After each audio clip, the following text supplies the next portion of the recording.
A história se passa no continente Gaia, um local onde há anos, um fenômeno misterioso vem acontecendo. Monstros estão desaparecendo de forma inexplicável. No início se acreditava que esses monstros estavam sendo exterminados, mas após investigações mais profundas, se descobriu que isso não era verdade. Na realidade, todos os monstros desaparecidos estavam sendo transportados para outra dimensão. Essa viagem interdimensional, que sempre foi um desejo dos magos, começou a ocorrer sem uma explicação clara, afetando diretamente as criaturas do continente. Um mago em particular se destaca nessa investigação. Embora ele não saiba por que isso está acontecendo especificamente com os monstros, esse fenômeno está contribuindo para o seu próprio trabalho, o que fez com que a razão por trás desse evento não fosse mais importante para ele. O homem faz um círculo para fazer a magia e ajusta as coordenadas, garantindo que a conexão de mana esteja perfeita. O homem levanta seus braços fazendo o feitiço, e agora com tudo pronto, o mago consegue usar a masmorra chamada Grande Labirinto como uma passagem para cruzar dimensões, algo que ele considera uma grande sorte. O homem grita que está indo e mantém os seus braços levantados. Ele é envolvido por uma aura mágica que o transporta rapidamente, deixando um rastro de poder enquanto atravessa o portal dimensional. Logo vemos o homem com os olhos fechados, e ele começa a sentir as primeiras mudanças no ambiente. O fluxo de ar e a temperatura ao seu redor acabam mudando drasticamente, indicando que ele realmente cruzou uma nova dimensão. Com uma expressão de êxtase, ele confirma seu sucesso ao perceber que sua missão de atravessar as dimensões foi completada. No entanto, ao observar o local para onde foi transportado, o mago percebe algo estranho. O ambiente é árido e desolado, e ele se vê sozinho em meio a uma vasta extensão de terra devastada. O careca então se pergunta se apenas a masmorra cruzou as dimensões. Em seguida vemos um portal roxo e um jovem à sua frente perguntando o que está acontecendo. Ele observa incrédulo, tentando entender o que está se desdobrando à sua frente. Logo em seguida a narrativa muda para uma cidade com edifícios modernos e pessoas vivendo suas vidas cotidianas. Duas garotas comentam sobre o irmão dela chamado Jun, mencionando como ele é incrível e admirando suas habilidades. Nesse momento é revelado que o jovem de antes se chama Kang Kang e ele é um caçador de rank D. Enquanto ele carrega um galão de água, Kang reflete sobre ser capaz de se concentrar em algo e ter paixão por isso, aparentemente sendo algo incrível. Ele questiona se esse luxo ainda é possível para ele, perdido em seus pensamentos sobre a vida e seus deveres. O homem ao seu lado chama de volta para a realidade, lembrando que ainda não estou nem na metade do trabalho, ao que o garoto concorda. Enquanto Kang e seu colega de trabalho estão no caminhão, após um longo dia de trabalho, eles fazem uma pausa para descansar. O colega de Kang o parabeniza pelo bom trabalho, mas questiona se ele está com frio por causa do clima. Kang, de maneira descontraída, lembra seu amigo que ele é um caçador, e que os caçadores são bons em suportar temperaturas extremas, tanto de calor quanto de frio. O colega de Kang, surpreso, pergunta se isso se aplica até aos caçadores de rank D, o que leva a Kang a fazer uma piada dizendo que sim, e que isso o ajuda a economizar nos custos de aquecimento. Eles compartilham um momento de leveza, mas logo o amigo questiona o porquê de Kang, sendo um caçador, está trabalhando em um emprego de meio período. Kang olha para cima e dá uma resposta simples e direta, dizendo que ele não tem dinheiro. O homem com uma garrafa na mão comenta com Kang que seria bom se as guildas parassem de monopolizar tudo, e pergunta a opinião de Kang. O protagonista concorda e comenta que ultimamente as coisas têm piorado, tornando a situação insuportável. O homem curioso pergunta se algo aconteceu entre as guildas, e é informado que o assassino em série tem atacado caçadores de grandes guildas nesses últimos meses, espalhando caos e frustração entre os membros da guilda mais influentes, já que eles não conseguem capturar o criminoso. Enquanto Kang e seu colega discutem sobre os acontecimentos envolvendo as guildas, eles ouvem gritos vindo de fora, sendo algo incomum, já que o concerto que esperavam ainda não havia começado. O homem olha para o lado e pergunta para onde está indo. Kang, atento e preocupado, percebe que são pedidos de socorro, e sua expressão se torna séria. Ele rapidamente toma a decisão de investigar, acreditando que pode ser um ataque terrorista ou a aparição de monstros. Ele corre em direção ao tumulto, deixando seu amigo para trás. Conforme Kang se aproxima do local, ele testemunha o caos. Pessoas correm em pânico enquanto criaturas monstruosas surgem, atacando os civis. É neste momento que Kang vê sua oportunidade. Com um olhar determinado e confiante, ele percebe que essa é a chance que ele estava esperando. Ele olha para o lado e chama por seu inventário e vemos um portal. Nele tem uma opção de item, e ele aperta para escolher um bastão. Uma luz brilhante começa a surgir em sua mão e logo o bastão aparece. Seu amigo impressionado oferece ajuda, dizendo que andou se exercitando e confia na própria força. No entanto, Kang o instrui a não intervir. Ele explica que monstros têm uma onda especial ao seu redor,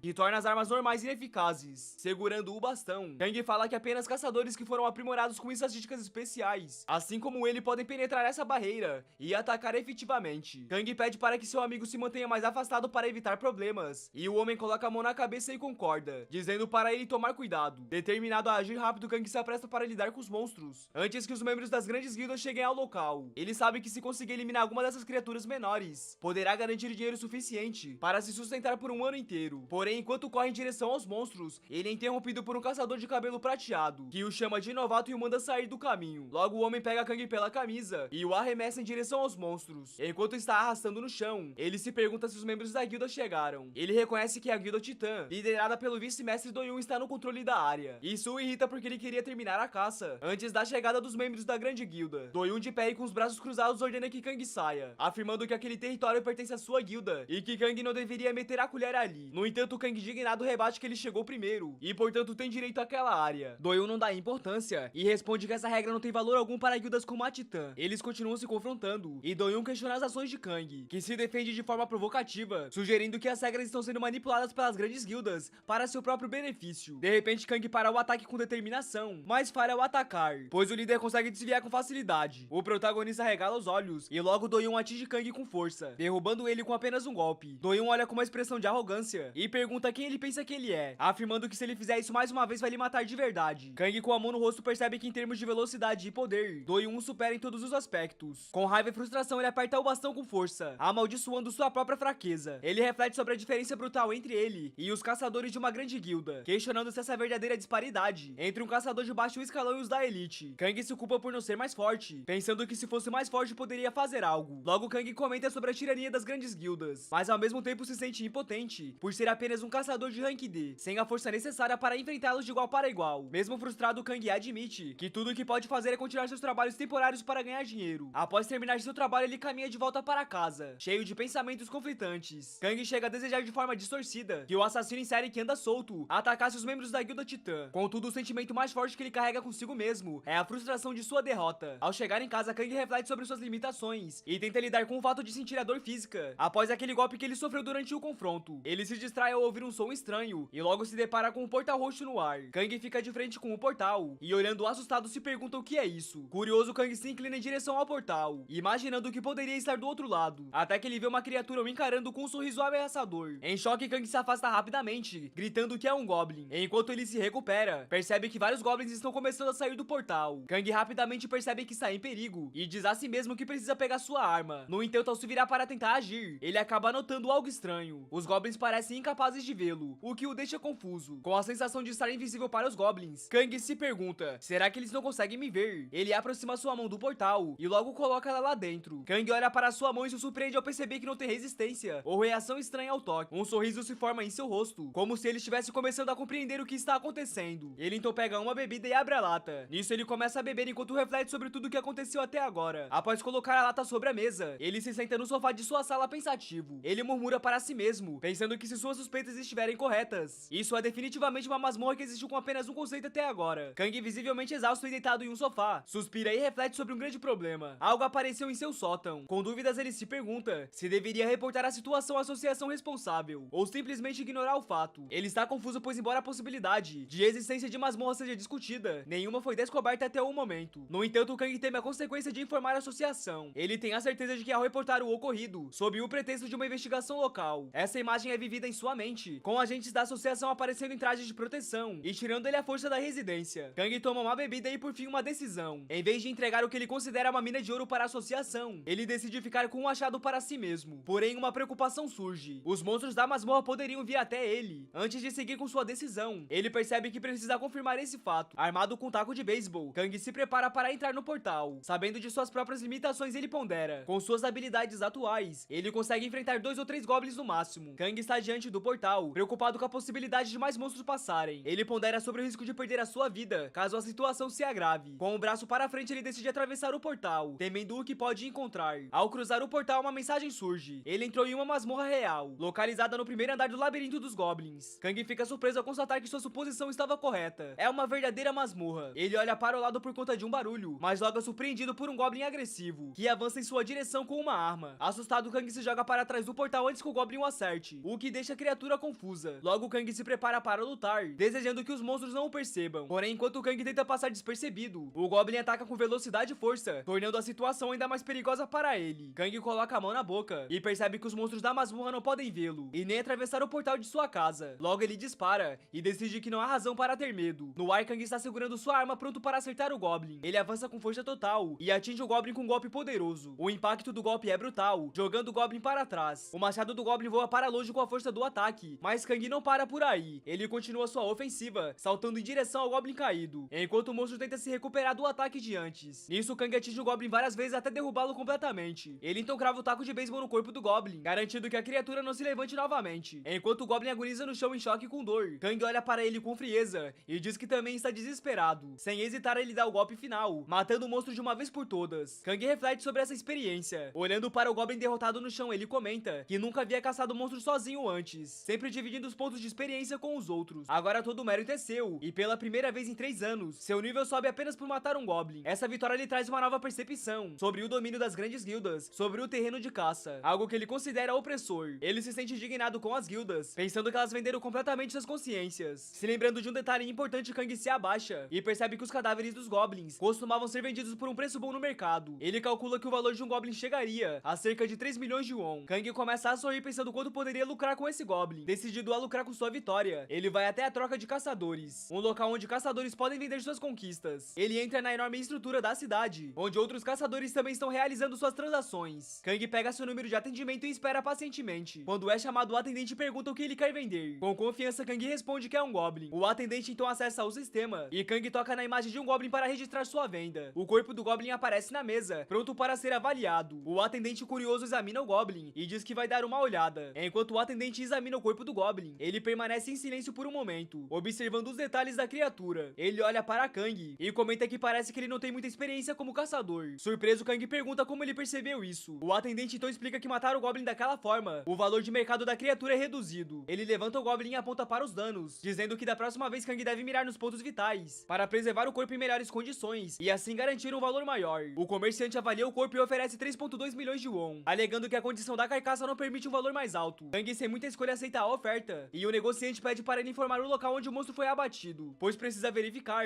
antes de efetuar o pagamento. No entanto, Kang hesita, questionando se realmente precisa revelar essa informação. O comerciante, de maneira calma, responde que é uma exigência legal, ainda que seja um procedimento incômodo. Nesse momento, Kang pondera o que fazer e dizer que o monstro era um sobrevivente do território titã. Enquanto isso, o negociante fica impaciente e questiona o motivo da hesitação de Kang, afirmando que ele não conseguirá um preço melhor em nenhum outro lugar. Kang, preocupado com algo, olha ao redor, tentando perceber se está sendo observado. De repente, ele se pergunta em voz alta onde estaria uma pessoa em particular. Logo, um grupo de homens do clã Black Dragon entra no estabelecimento, chamando a atenção por sua presença imponente. Os demais clientes comentam que os membros do clã parecem hienas, sempre caçando alguém. O grupo de homens se aproxima de Kang, com um deles perguntando se ele é a pessoa que estão procurando. Um clima de tensão se instala. O comerciante, que até então estava tranquilo, parece perceber o que está acontecendo e diz a Kang que finalmente alguém veio procurá-lo. Confuso, Kang pergunta se algo aconteceu. A situação se agrava quando o grupo do clã Black Dragon confronta o Kang diretamente. O líder do grupo agarra Kang pelo colarinho, acusando ele de ter caçado um monstro em seu território. Kang, surpreso e confuso, mal tem tempo de reagir. No entanto, o comerciante intervém, afirmando que Kang não é a pessoa que eles estão procurando. Diante da confusão, o líder do grupo pergunta quem é o verdadeiro culpado, e um dos presentes aponta para um rapaz loiro, que está conversando tranquilamente em um canto. O líder do clã não perde tempo e, sem hesitação, desfere um soco brutal no loiro, jogando ele no chão. O ataque causa um alvoroço no local, com várias pessoas observando a cena chocadas. O companheiro do loiro reage indignado, perguntando ao líder do clã o que ele pensa que está fazendo. O líder do clã responde friamente, dizendo que o loiro caçou ilegalmente monstros no território do clã, e que, a menos que estejam dispostos a compensar os danos, não deveriam interferir. Mesmo com o loiro caído e indefeso no chão, o ataque continua. O grandalhão começa a chutá-lo violentamente, até que outra pessoa grita para eles pararem. O líder do clã Black Dragon se ajoelha ao lado do loiro derrotado, acusando ele de estar espreitando pelas áreas do clã. Ele questiona se o loiro tinha a intenção de matá-los, o que deixa o rapaz ainda mais confuso e apavorado, sem entender as acusações. O loiro, ferido e visivelmente assustado, fala que não sabe do que o líder está falando. O líder do clã, então ameaçador, sugere que o loiro pode ser o assassino psicopata que tem causado tumulto recentemente. Ele propõe que o rapaz deveria ter levado para uma pequena investigação, insinuando que o tratamento que ele receberá não será nem um pouco agradável. O loiro, incapaz de reagir, murmura que toda a situação é absurda. Sem mais delongas, o grupo arrasta o loiro para fora, deixando o clima pesado no ambiente. O comerciante, observando de longe, comenta de forma indiferente que o loiro deveria ter aceitado o dinheiro e saído em silêncio em vez de inventar desculpas. Enquanto isso, Kang observa a situação e se questiona como Kang conseguiu rastrear o loiro tão rapidamente. O comerciante então explica que qualquer clã de tamanho considerável está conectado ao servidor central, o que facilita o monitoramento de atividades. Kang, refletindo sobre a situação, percebe que a realidade do sistema entre os clãs é brutal e que a honestidade ao relatar os monstros que foram caçados pode levar a graves consequências. O comerciante continua explicando a Kang que mentir sobre a origem de onde ele caçou o monstro pode ter consequências devastadoras. Caso seja pego, ele perderia sua licença de caçador e poderia acabar na prisão. Isso faz Kang refletir sobre a situação, percebendo quão perto esteve de tomar uma decisão perigosa. Com isso em mente, Kang decide encerrar a negociação e sair imediatamente do local. Ele ainda pondera que o destino do loiro arrastado coberto de sangue poderia facilmente ter sido dele. O pensamento faz perceber que ele precisa ficar mais forte se quiser evitar problemas com grupos como o clã Black Dragon. Ele jura em silêncio que se fortalecerá para não ser mais alvo de intimidações. Determinado, Kang decide que a melhor maneira de crescer é se aventurar na perigosa dungeon, pois é lá que ele encontrará recursos e desafios necessários para se tornar mais poderoso. Kang, determinado a se preparar para entrar na dungeon, faz os últimos ajustes em seu equipamento. Ele observa uma pedra de retorno, uma ferramenta cara que permite voltar ao local designado, independentemente do tempo e espaço, e pondera sobre seu custo elevado a 1 milhão de won. Mesmo sendo um item caro, ele decide que agora é o melhor momento para utilizá-lo. Além disso, ele relembra que foi enganado por um anúncio que permitia rastrear monstros a qualquer momento e em qualquer lugar. O item em questão é um radar de busca, que lhe custou 400 mil won, mas só funciona em um raio de 50 metros, tornando-se quase inútil. No entanto, para Kang essa ferramenta ainda é vital, especialmente quando se aventura sozinho em dungeons, onde qualquer vantagem pode significar a diferença entre a vida e a morte. Com o radar ativado, ele localiza um alvo às 13 horas que é um Goblin. Confiante, Kang se prepara para iniciar sua escalada de poder, decidido a enfrentar o desafio e evoluir. Ele segura firme seu taco de beisebol e parte para a batalha, abatendo o Goblin com um golpe certeiro e declarando um a menos. Enquanto Kang continua sua jornada dentro do labirinto de Goblins, ele começa a aumentar rapidamente de nível. Após derrotar cada Goblin, ele vê a notificação de level up e percebe que está ficando mais forte a cada combate. Ele começa no nível 4 e com cada novo monstro derrotado, sobe de nível consecutivamente até o nível 4. Para ele, o labirinto dos Goblins é um lugar repetitivo, mas ideal para seu nível atual. Ele faz uma pausa para recuperar o fogo após derrotar vários inimigos e questiona quantos níveis conseguiu subir. Ao abrir sua janela de status, ele percebe que, embora tenha subido de nível, ainda está insatisfeito com alguns de seus atributos, que considera fracos. Apesar disso, Kang está determinado a continuar melhorando e explorando a dungeon. Ele aceita que precisa trabalhar duro para evoluir suas habilidades e alcançar o poder que tanto deseja. Kang olha para os Goblins mortos e pensa que, como está em uma dungeon, pode continuar subindo de nível aos poucos. Ele decide se livrar dos corpos e voltar para a caçada. Ele acessa seu inventário abrindo uma interface virtual. Com o comando falar, a tela aparece e mostra que ele pode armazenar mais um monstro. O número 19 aparece ao lado da imagem de um Goblin, indicando que ele já guardou muitos, mas só tem espaço para mais um. Um aviso informa que o inventário está quase cheio. Kang percebe que precisa escolher bem o próximo monstro que vai capturar, já que só pode guardar mais um. Ele suspira e pensa capturar algo maior, que valha mais dinheiro. Com um radar de busca, ele detecta um monstro se aproximando pela esquerda. Sabendo a posição exata, ele planeja uma emboscada para garantir uma vitória fácil. Kang se posiciona em um lugar estratégico, calculando que o monstro está a 5 metros. Ele segura o taco pronto para atacar na hora certa. Kang se posiciona com o taco pronto, esperando o momento certo para atacar. Ele calcula a distância, vê o capacete da criatura se aproximando e ataca, derrubando o capacete no chão. Em seguida, ele ouve um barulho e se vira surpreso ao ver um homem velho com barba e cabelos brancos, usando uma armadura. Ele percebe que não é um Goblin e fica confuso. Kang se pergunta se o homem é humano, e meio perdido pergunta se ele está bem, mas o homem não responde de imediato. De repente, o homem começa a falar uma língua que Kang não entende. Kang pensa de qual país ele pode ser, e vendo que o homem está irritado, pede desculpas. O homem mexe em uma bolsa, tira um colar e joga para Kang, que pega e não entende o que está acontecendo. Ele pergunta se deve o colocar, e quando coloca, uma luz brilha ao redor dele. Agora ele consegue entender o que o homem está dizendo. O homem fica bravo e pergunta a Kang se consegue ouvi-lo agora, chamando ele de moleque. Kang está se desculpando pelo que ele fez, preocupado com a raiva do anão, mas mesmo assim tentando explicar que a situação está um pouco fora de controle. O anão furioso responde de forma agressiva, perguntando o que ele está dizendo. Kang, assustado, se desculpa novamente, se inclinando em sinal de arrependimento. O anão, ainda irritado, comenta que em seus 132 anos de anão, nunca conheceu alguém tão problemático quanto o Kang. Kang reage surpreso, percebendo que está diante de um anão, o que o faz lembrar de uma raça famosa de ferreiros em histórias e livros. Ele mal consegue acreditar, mas nota que o anão diante dele é exatamente como imaginava. Enquanto Kang tenta processar tudo isso, ele vê que o anão derrubou alguns itens. Ele se agacha para pegá-los e percebe que todos são itens raros. Ao reconhecer o valor dos itens, ele fica impressionado com a sorte que teve ao encontrá-los. No entanto, antes que possa fazer algo, o anão exige que Kang devolva os itens imediatamente. Percebendo o mal entendido, Kang, ainda nervoso, entrega os itens ao anão, dizendo que não há problema. Kang pensa que o anão parece ser forte por causa da armadura e dos seus equipamentos. Ele considera não se meter e sair de perto, mas acaba ajudando a pegar os itens que o anão derrubou. Enquanto faz isso, percebe que o anão está segurando o seu bastão. Ele então pergunta: o que você está fazendo com meu bastão? O anão fica em silêncio, só olhando. Depois pergunta diretamente: de onde você tirou isso? Kang não entende e responde por quê. O anão insiste, dizendo que o item é feito de oricalco, um material muito raro. Kang reflete sobre o anão acreditar que o metal de seu taco de beisebol é oricalco, algo extremamente valioso naquele mundo, mas que para ele na Terra é apenas alumínio. Mesmo assim, o anão insiste que esse metal não tem preço e oferece a Kang a chance de experimentar armas raras que ele criou. Após alguma hesitação, Kang aceita o convite e vai até a oficina do anão. Ele observa a quantidade de itens raros, mas começa a se questionar sobre o motivo do anão viver sozinho em um calabouço, cercado de armas e ferramentas. Enquanto está na oficina, Kang se vê diante da difícil tarefa de escolher uma arma entre tantas opções, mas fica na dúvida se realmente vale a pena pegar uma. Kang observa o anão forjando fazendo algo, e quando ele termina diz que está pronto. O anão então entrega um taco vermelho brilhante para Kang, dizendo para ele parar de se distrair e pegar o taco. O anão afirma que comparado ao taco, o resto dos itens é apenas lixo. Kang pega o taco surpreso com a cor vermelha e pergunta se é realmente o seu taco. O anão explica que essa é a característica do oricalco, dizendo que é um metal fraco normalmente, mas quanto mais é encantado, mais vermelho e forte se torna. Kang surpreso percebe que seu taco foi encantado e exclama internamente: isso por acaso é um encantamento? Em seguida Kang começa a testar o taco, girando ele no ar. Kang está surpreso com o fato que o bastão que ele está segurando está encantado e se tornou um item raro. Ele reflete sobre como esse tipo de item geralmente é conseguido apenas ao derrotar monstros de alto nível, de classe A ou superior. Ele olha para o bastão e comenta que parece completamente diferente de antes. Enquanto Kang tenta processar a transformação de seu bastão, ele pensa sobre o anão que o encantou, achando incrível que um item tão poderoso possa ser criado artificialmente. Ele se sente sortudo por estar no calabouço naquele momento e considera que a sorte finalmente está do seu lado. Em seguida vemos a descrição detalhada do bastão encantado, agora classificado como item lendário, com alta durabilidade e habilidades adicionais, como detecção de presença e recuperação automática. Kang reflete que se pudesse vender o bastão ganharia muito dinheiro. No entanto, ele percebe que como o item está vinculado a ele